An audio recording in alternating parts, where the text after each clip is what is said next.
Kembali lagi bersama saya si Uni. Kabangus. Pada video kali ini si Uni akan membahas Hell on Wheels 2016. Diawali dengan memperlihatkan seorang mantan pembunuh bayarin bernama Rupas Job. Ini orangnya. 3 tahun lamanya dia berhenti dari pekerjaan tersebut karena mengalami kelumpuhan dari pinggang sampai kaki, sehingga dia harus menggunakan kursi roda dan tak bisa lagi merasakan serunya bermain futsal.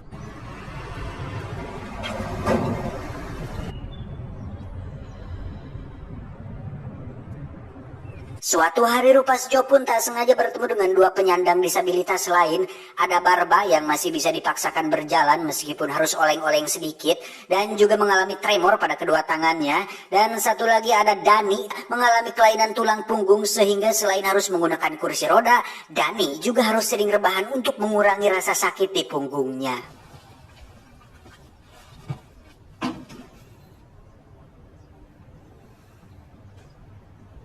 Melihat mereka berdua sedang bermain dengan alat pemadam kebakaran, tentu hal itu membuat Rupas Job kesal. Terjadi perkelahian sadis di antara mereka bertiga, di mana momen ini justru membuat mereka bertiga menjadi teman baik.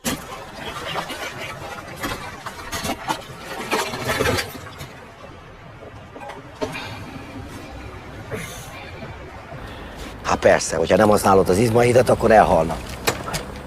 Sebagai orang yang pernah hidup di dunia hitam, Rupas Job pun memiliki akses ke berbagai tempat seperti klub malam, di mana Dani dan Barba diajak masuk ke dalam yang notabene hal itu tidak mungkin terjadi melihat kondisi mereka yang cukup mustahil untuk bisa joget dan ajeb-ajeb mengikuti tempo musik diskotik Full House Remix.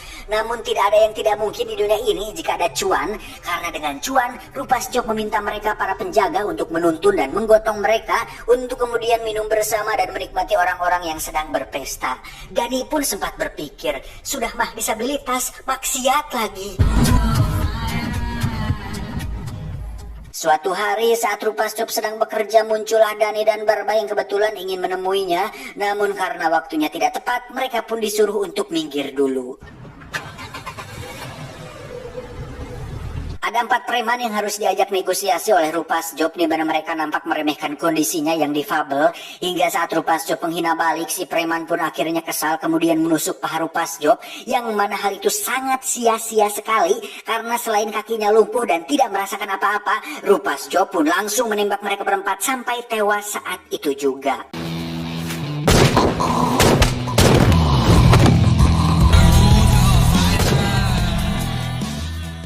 Rupas Job pun menemui sang mantan untuk menjahit lukanya, di mana dia bermaksud ingin balikan lagi, tapi kenyataan berkehendak lain ketika sang mantan sudah punya seseorang yang baru dan akan segera menikah dalam waktu dekat ini.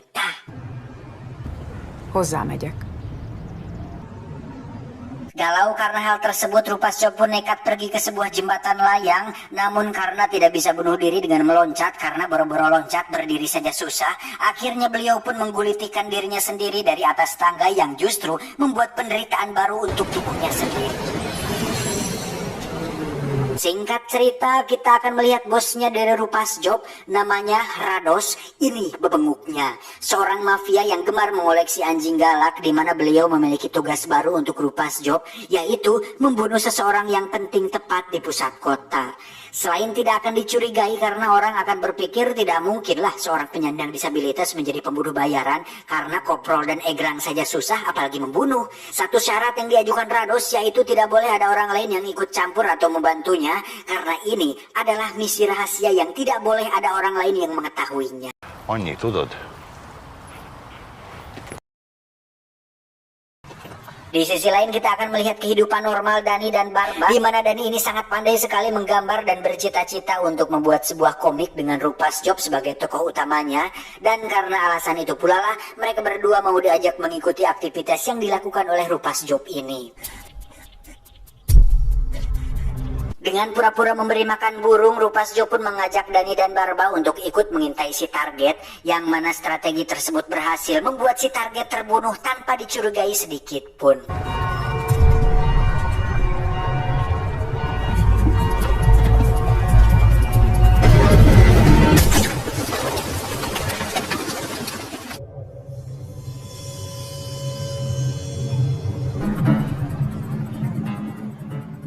Apesnya, anak buah Rados melihat Rupas Job melibatkan orang lain yakni Dani dan Barba saat mereka sedang ngabring sehabis membunuh, sehingga hal itu menjadi masalah besar karena Rupas Job tidak mendapat bayaran atas aksinya tadi. Selain tidak mendapat bayaran, Rados meminta Rupas Job untuk membunuh Dani dan Barba jika karirnya masih ingin dilanjutkan.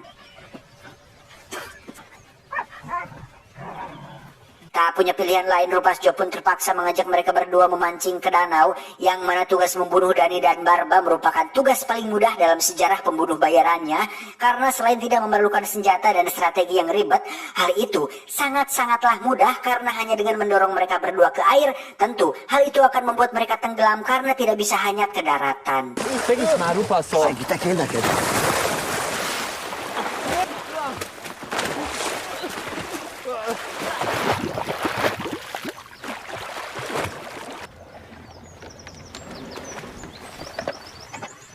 Saat akan pergi, Rupas Job pun tiba-tiba berubah pikiran lalu kembali menolong mereka berdua, dan entah bagaimana caranya dia menolong karena dia sendiri butuh pertolongan. Tapi sebagai permintaan maaf, Rupas Job pun mengundang beberapa wanita dan mengadakan pesta kecil-kecilan di rumahnya. Esoknya Rupas Job kembali menemui Rados untuk memberitai bahwa dia sudah membunuh Dani dan Barba, di mana hal itu lagi-lagi ketahuan saat Rados tak sengaja melihat mereka bertiga sedih.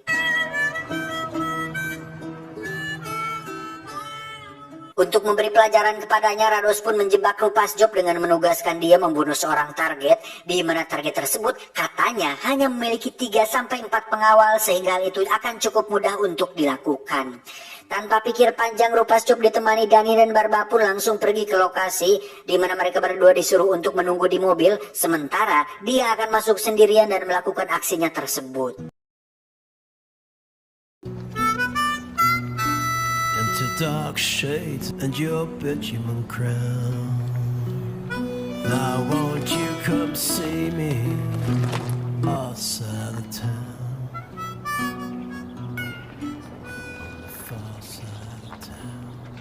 Saat sudah berhadapan langsung, Rupas Job pun langsung menembak mereka semua, yang mana dia cukup terkejut ketika melihat targetnya lebih dari 4 orang. Namun dengan keyakinan dan ambisinya untuk bergabung dengan Paskibra, Rupas Job pun langsung memantai mereka semua sampai tak tersisa.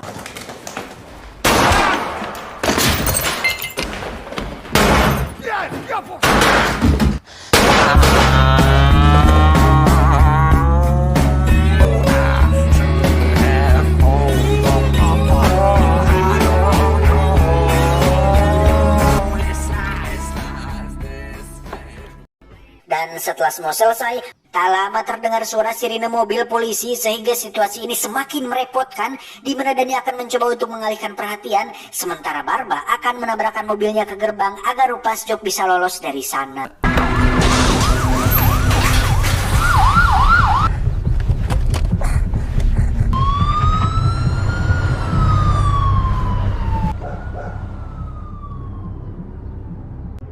Setelah misinya berhasil, Rupas Job menemui Rados untuk meminta bayaran atas misinya.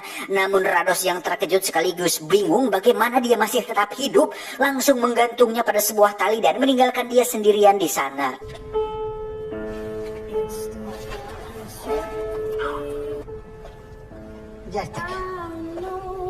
Dengan tali yang diikat dengan tinggi yang berbeda dengan kebanyakan tali gantung konvensional pada umumnya, Rupas Job pun kosah-kosih berusaha untuk lolos dan akhirnya berhasil selamat dengan menggunakan satu kakinya yang dipaksa untuk berdiri.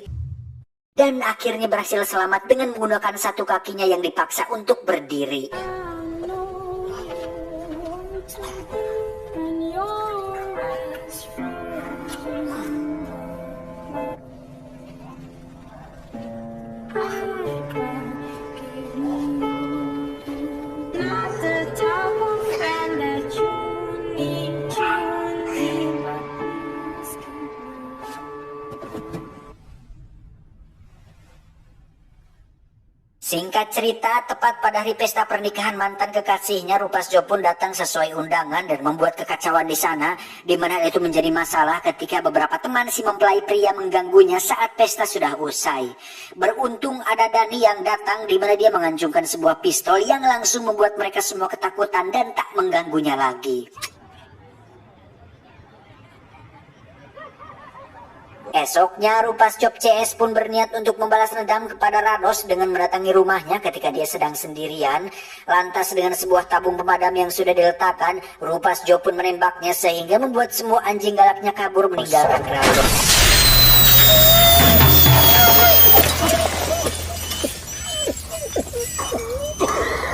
Dengan sebilah pisau, Rados pun menyerang Rupas Job sehingga terjadi sedikit pergelutan di antara mereka berdua, yang mana sesaat setelah Rupas Job terluka, barulah Dani menembaknya hingga membuat semuanya berakhir.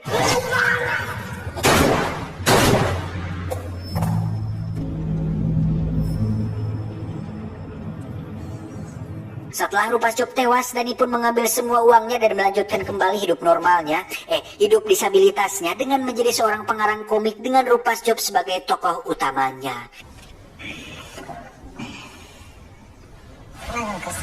Dan Anda akan terkejut ketika mengetahui bahwa semua yang terjadi tadi, termasuk Rupas Job, tidak lebih dari hanya imajinasi Dani, di mana semua itu hanya sekedar karangannya saja dalam cerita komik dengan tujuan untuk menginspirasi kaum disabilitas bahwasannya mereka bisa melakukan apapun seperti kaum normal pada umumnya. Namun faktanya, komik yang Dani buat ternyata tidak cukup laku di pasaran, sehingga 1 tahun kemudian dia memutuskan untuk menjadi seorang stand-up komedian dan mengikuti sebuah ajang pencarian bakat yang diadakan oleh sebuah stasiun televisi.